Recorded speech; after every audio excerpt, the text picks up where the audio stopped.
Zimbabwe is home to one of Africa's largest elephant populations. From Hwange National Park to Gonarejowi and the Zambezi Valley, elephant densities can reach up to 3 elephants per square kilometer, far above the recommended less than 0.5 elephants per square kilometer. It is a conservation success story, but also a growing challenge. Zimbabwe has about 92,000 elephants distributed across the country in 4 elephant range areas. Here in the Hwange landscape where we are, we have approximately 61,000 individuals, and this is based on the 2022 aerial counts. And before then, that's about 20 years prior, we had 20,000 elephants recorded in the same landscape, meaning over time the populations have actually tripled. We have experienced zero poaching of elephants here in Hwange. In the past 5 years, we've not recorded anything from poaching, and this is actually attributed to the collective action and collaborations with stakeholders and across the 5 countries in the Khaza region where the Hwange landscape is as well.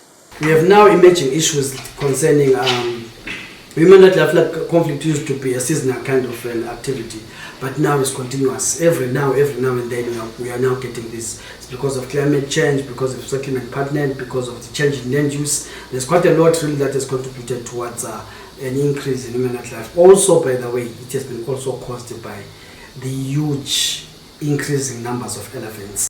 For the communities who live with wildlife every day, these numbers are not statistics, they are lived experiences. Their stories reveal the real human cost behind Zimbabwe's rising elephant population. In Mabale village, 93-year-old Maria Shoko lost her son in 2021 after an elephant killed him. Her son's grave lies among 12 of her children and her late husband. She survives by weaving baskets to make ends meet. Wabonanga ngithi andimfonda swana nabantu babali 4 animbani animaulenzo vimbi akalombi akamutandani akalewo yazomujata anti mubatondezi yazomujata ikona akalale anu yamulimaza kupwachola habanke balamukulana bakumutola zomunjizi ya munganda kujana muntu watalika kuzimba tumbututu kati anu otumbuli akaliliona akalamukati. For Hangane Dube, 78, life changed in 2021 when an elephant attacked him while he was herding cattle. Now disabled and struggling, he has also lost more than 20 cows to lions. When we arrive at his homestead, he is roasting meat from yet another cow attacked and fatally injured during grazing, while another lies nearby fighting for its life. He now owns only 3 cows. So ibikamukile umgogotha lokusokukodwa ngagijima ke ngayewange ngathenga umuthi zanganizwa ngcono kodwa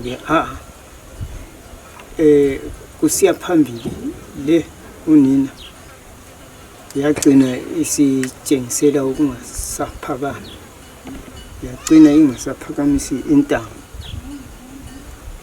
In 2017, Vivian Masuku's father was killed by an elephant. She was a young woman living with her parents. After his death, she married and left school to find support. Into sayithola lapho yayibuhlungu. Amathumbu ayephandle. Usethethwe ngamapholisa nje bafaka kukhofini yensimbi ngizana ngamapholisa. Ngoba into ebuhlungu kakhulu. Ngizwe ubuhlungu noma ngikhuluma ngakho ngizwe ubuhlungu. And sasingasela mama ubaba ngeke wayesese. Okuthi ukuthi imuli yaluza kakhulu. Ngoba akusabanga lo muntu akwanisa ukuthi avuse lo muso waseyakho ukuthi ezohlala ekhaya. Yetman Dominic Dingani says the elephant population is now so high that walking safely in some parts of Mabale has become nearly impossible. Zihamba zingama-group, so ama-group lawa nengavele ejayele indawo asebenzisa isikhathi nesikhathi March April iyavela ama-group nalana yiwabuya ezosihlupha emasimini njalo thina siselayinini esithi khona yi-corridor. So nxa zisuka e-National Park ziyanatha kugwayi zidlula khona abakithi. So nxa sezivelale noma sezibaya zibhahalale zigcwele indawo yonke zingene emasimini zisidla siyale. Communities here face more than elephants. In September, Malvin Nyoni, a breadwinner for 8 young children, was attacked and killed by a crocodile in the Zambezi River. Timorira kasaisuta kafirwa muri wakanyoni nokuti Malvin weverunhu unoshanganisa makamu weverunhu unoda vanhu unoseka ndivana mubona pe picture yopa unosmile wayekwe smile sinonyema Malvin eshanganisa makamu vakesha yopa noenda kushingo ndikarira zveshwa kuti mwanangu achinobuya na believer ngweno panakatora death certificate kuti Malvin atichinombona futi. Malvin wakasiya vana 8 vana vatukutuku. First born ndiyo chete ikoko university. Human wildlife conflict remains one of Zimbabwe's most painful and persistent challenges. As of October 2025, Zimbabwe has recorded 50 human deaths this year alone and more than 1,629 distress calls from communities living on the front line of wildlife corridors. But this crisis is not new. Between 2020 and 2025, Zimbabwe Parks and Wildlife Management Authority, ZIMPARKS, documented approximately 340 human deaths, each one representing a family torn apart, a community left grieving. In Mpumelelo village, we meet 63-year-old Elizabeth Ndlovu, who is still recovering from a brutal buffalo attack she survived in 2023. The animal ripped open her abdomen and intestines, a reminder of just how devastating these encounters can be. Her story is one of hundreds, and each one forces the nation to confront the urgent need for safer coexistence between people and wildlife. Yangwaza yathi yaphinda yathi lapha ndethu eyinye ilapha sokusiba yona le phezulu le. When she was mauled by a buffalo, she wasn't in the forest. She was simply herding her goats, performing a daily chore she has done for decades. To save his wife's life, Orchard Mpofu sold his last cow and his donkey. The crows he once depended on now stand empty, symbols of a family pushed into deeper vulnerability. So bona bathi iyeke ihlale lawe iluncedo elizanilimaza ambone incwedo lenyamaza ukuthi kade santabona ngakhayela igosuleli ngamasiko kusiyabamba etareni le kakulinywa enxendlo so silendlala ibangelwa zindlu inkobo kade sinjengombona ngifika khona vele enkomeni kumayekela impisi yadla isilwane siyadla uncedo lenyamazana phela lokho Across Hwange, stories like this echo from household to household, families losing livestock, food, and their only sources of income. In rural Zimbabwe, livestock is not just wealth, it is school fees, it is transport, it is survival. Umthetho lo phela kawula sihelo. Umakhelwana lapha yambulala lapha ntambama ephuma lapha wayithola duze lemizi yahle yambulala khonapho kuthiwa ngu-Elliot umuntu la. So mina ngithi nxa ihulumende ibiyicela ukuthi zihafulwe amboni ukuthi bekulohlu loba ukuthi impondo lezo zithengiswe kathesi yangilimaza angicompensatwa ngiyazihluphekela kuphela so ngoba indlovu eziphakathi lapha aziyenzi kulama groups uyathola lapha igroup lapha uyabona la ukuthi le ikhanya yonke le igroup le ngabantu abayo ubone laphana 50 imali engcenyo zabona 80 uyenza ukuzibala zifike 80 lokho ungakubalanga amathole. For widow Elizabeth Mswela, livestock were her only support, but lions have killed 2 cows inside a kraal and 8 calves in the past years.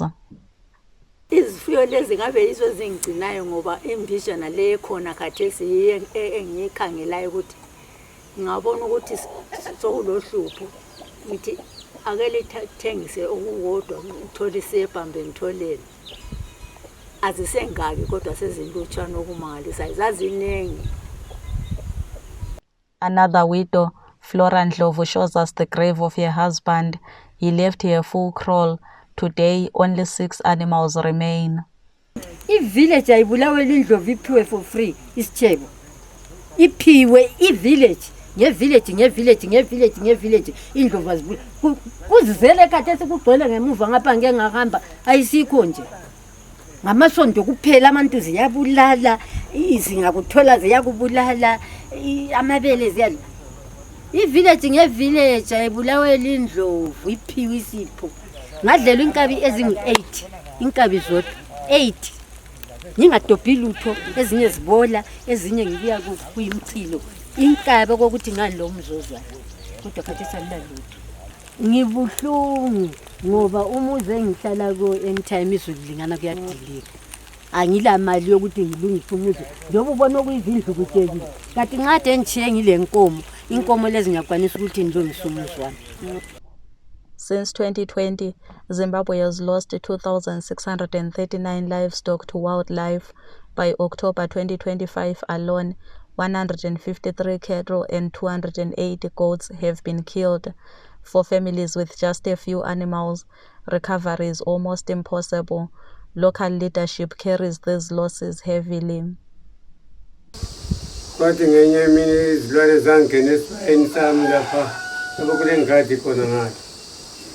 Zachaya inkomo ezingu-8 phakathi, imbuzi zachaya 16. Inyamazana engathi iludubo kakhulu kasebantwini izindlovu. Indlovu ziningi kakhulu, sezande kakhulu. Lapha kule ndlovu khona izilwane ziyalandula. Lokho liqiniso ngoba izilwane ziyabazilandelani zifuna abantwana abanye bendlovu. So indlovu zandile kakhulu zingaphansi komuzi yethu ngemuva kwemuzi yethu ziyafika emasimini esikhathi samasimu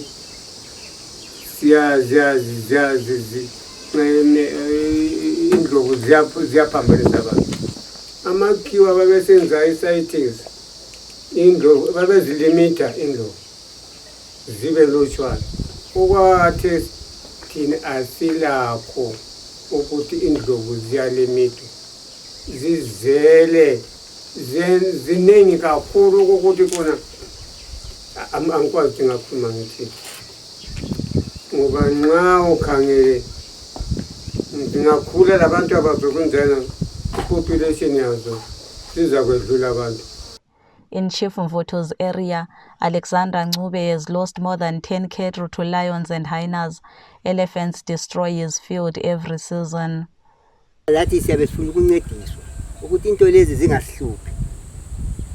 Ngithi lapha awuhambe usuku lapho ukuthi ungathi umbethwala lapho sesikhathi siyasala izindlovu, sesikhathi impisi indlovu isilwane.